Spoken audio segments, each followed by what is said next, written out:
Bismillah, alhamdulillah va salatu vassalamu ala rasulillah. Ayollar sochlarini qirqishlari joizmi degan savol beribdilar.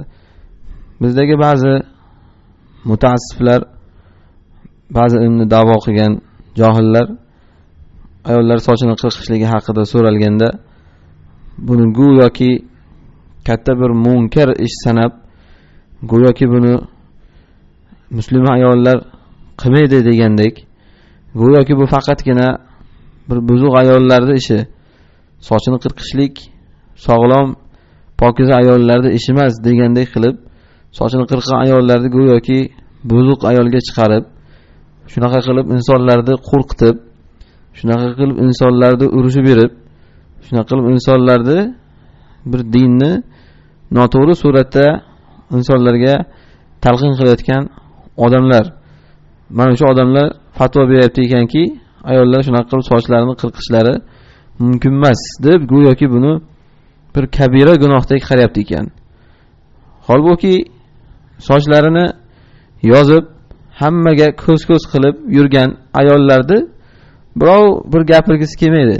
Haligilarda bir buzuq deb yoki boshqa deb birov gapirmaydi. Endi bir ayol hijobida yursa va o'zini shar'iy satrida yursa, yeriga chiroyli ko'rinishi uchun sochini qirqsa, mana buni shunaqa tuhmat toshlarini otib, shunaqa deb ma'lumot qilinyapti ekan. Bu insonlar Allohning dini bilan urf-odat nimaligini tushunmaydigan insonlar deyiladi. Bizning insonlarda urf-odatlarida ayol kishi sochini qirqishligi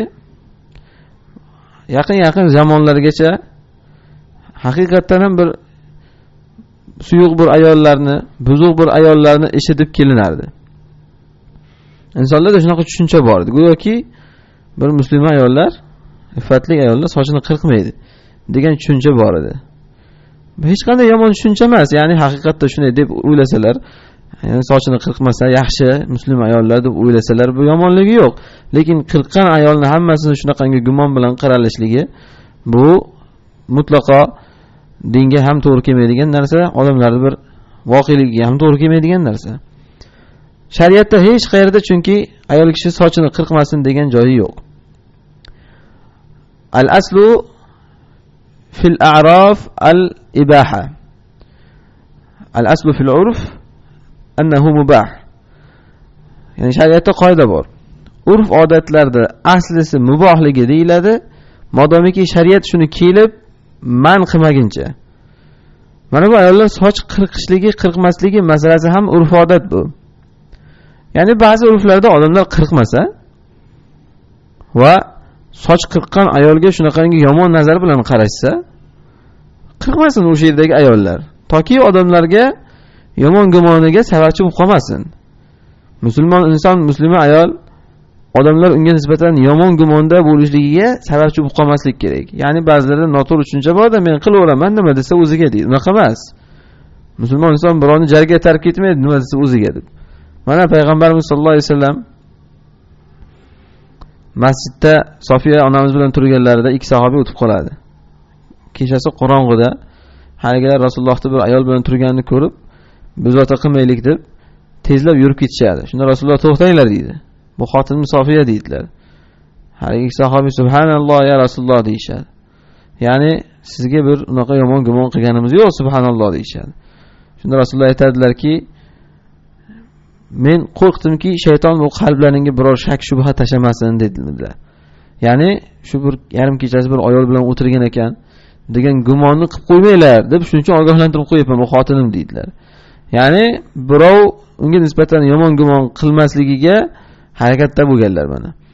Shuning uchun mana bir urf-odatlarda buni bir ayollar qilsa, yomon gumon paydo bo'lsa ayolning haqqiga, o'sha ayol qilmasin. Bu gunoh degani emas. Mana shu urf-odatda rioyasini qilsin. Odamlarni gunohkor qilmasin. O'zi qilgan ishi gunoh bo'lmasa ham.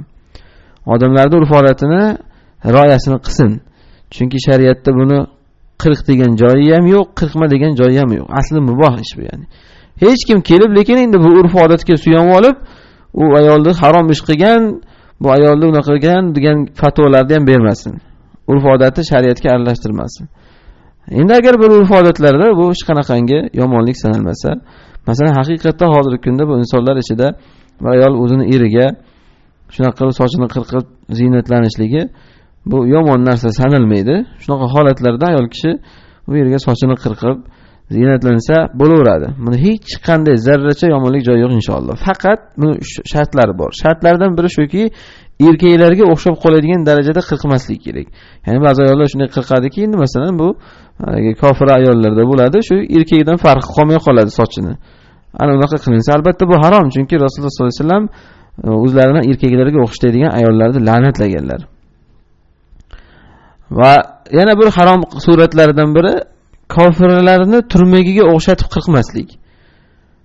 Ba'zilar shunaqa qilib turmay qiladi, ya'ni qirqib sochini turmaylaydi. Faqat o'sha kofirlarga taqlid qilib qiladi. O'sha kofir ayollarda soch turmagida turmaylaydi sochini. Ana u ham harom bo'ladi. Chunki bunda o'zini kofirga o'xshatishlik bo'ladi. Bu ham harom bo'ladi. Rasululloh sollallohu alayhi vasallam hadisda aytganlaridek, "Man tashabbaha biqawmin fa huwa minhum." Kim o'zini bir qavmga o'xshatsa, u ham o'shalardandir deganlar. Uchinchisi, ayol kishi bu sochini qirqishligida erini iznisiz qirqishligi. Mana bu ham mumkin emas. Chunki ayolning hamma ziynati erining haqqi. Ayolda hamma ziynati erining haqqi. Ana shuning uchun sochi ham erining haqqi. Sochini ham erining iznisiz qirqishligi mumkin emas. Eri izn bersa, men shuni xohlayman desa qirqsa bo'ladi. Mana shu yuqoridagi holatlardan xoli bo'lsa, inshaalloh sochini qirqsa bo'laveradi. Unda hech qanday gunoh yo'q. Balki bu sochni qirqishlik joizligiga dalillar ham bor. Masalan, Sahih Muslimda kelgan. Salamat ibn Abdurrahman, Abu Salamat ibn Abdurrahman radhiyallohu anhu dan kelgan rivoyat bu.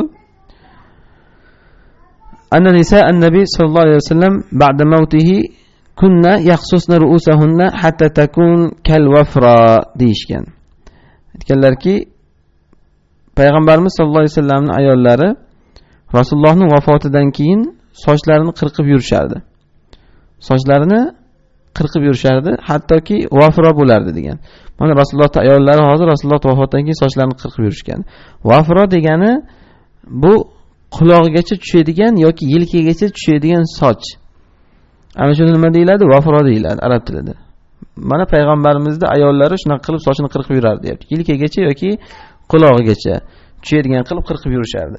Mana bu dalilki, agar bu ish harom bo'lganda, onalarimiz ayollarga qudva, ya'ni o'rnak bo'lgan ayollar bu ishni qilmagan bo'lardi. Rasululloh vafot etgandan keyin ular boshqa turmushga chiqmagan, shuning uchun sochga hojati bo'lmagan, shuning uchun sochlarini qirqib yuraverishgan. Bunda chunki hech qanaqa erkak yoki boshqaga ularni ko'rinishga hojati yo'q.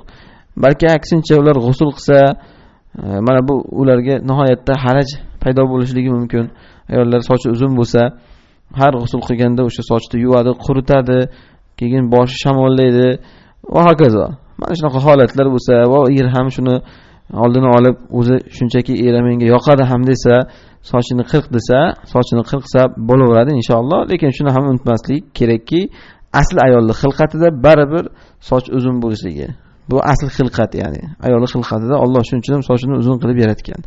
Bu asl xilqatdan iloji boricha chiqmaslikka harakat qilish kerak, lekin sochni qirqishlik baribir gunoh emas. Alloh alam.